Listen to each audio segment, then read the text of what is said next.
شاندا امرالیه دم پارتی لانقره بردبان شاندا امرالیه دم پارتی ساعت 11 سردان وزارت داده کرد دور سردان پارتیا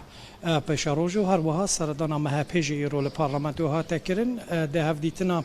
الپارتیا پشاروج جالی سروک و پارتی احمد داوطلو شانده که وهاتنا پیشوازی کردن شانده امرالیه دم پارتی نه آیدن آلتاچ اندام دستیاره و بر یا پارتیا پشاروج بمره از زیاده ترجه وی بپرسم از بنی آرمانجا سردان ایرو ناوروکوویچیه.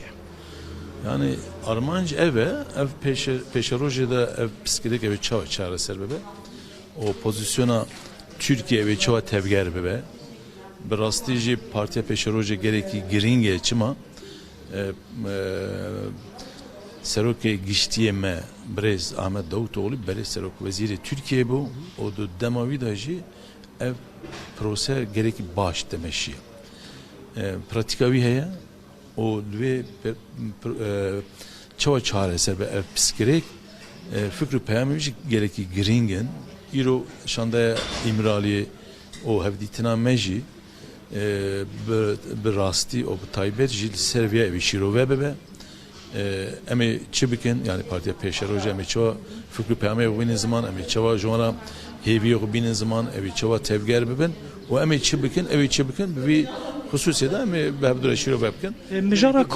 مجرا کمیسیون هی از بنی و که پارتی بریارا خدایا هونه دوی کمیسیون ده جی بگیرن کار چاوا دمشه کمیسیون و روزون پیشما بدامزلاند yani براستی از بیا yani روز نکارم بیشم لخباتی که هیه دامزلاندنا و کمیسیون جی خباتی که لسری هیه ای پر درنگ نکه زوسا نکارم بیشم دنیزک de هنکی derin ortaya yani aşkere bebe ama ev komisyon gerekli evi baş bebe çünkü 2013 2015 da meclisi komisyonu ki ava ne bu emj dibejin ev psikirik gelci le Ankara meclisi de temsil kirne te berçav jberviji komisyona meclisi gerekli giringe evya çıkas xabatı van peşta be xabatı van peşta here ev psikirik gelra ben mal o gelci evya pergembeke o prosesi peştare çare serbe yani endamı ve haben komisyon bele ev endamı haben o eme alikeri ki mazınji bikin ezbe çıkarım bejim çünkü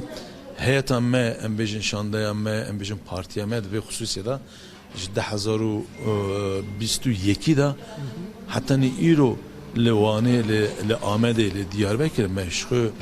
civina çeker civine fermi ev çare psikolojik kurda çok çaresi ve jibunavi em debejin ajanda me amade yani hazır gelek sağımız pas biraz Aydın Altaç endamı desteğe ve ber ya partiya peşaroje باورکم از بنی هون دمه کیجی سروک آک پارتیه بود الله آمده همان دمه سروک شخاک پارتیه بود و کما گفت هفدیتین گرینگ لانقرتی نکرن هم شاندا امرالیه یا دم پارتیه سردانا آلیین سیاسی دیگه سبه ساعتی که به جهت رد جوا و ایروجی هم دیگه مهپه هم دیگه پارتیا پیشروجی هم دیگه وزارت داده جویان لالیه کیجی پارلمان توجیه با تشکیل کردن و دامزراندن کمیسیونجی کار بردوامن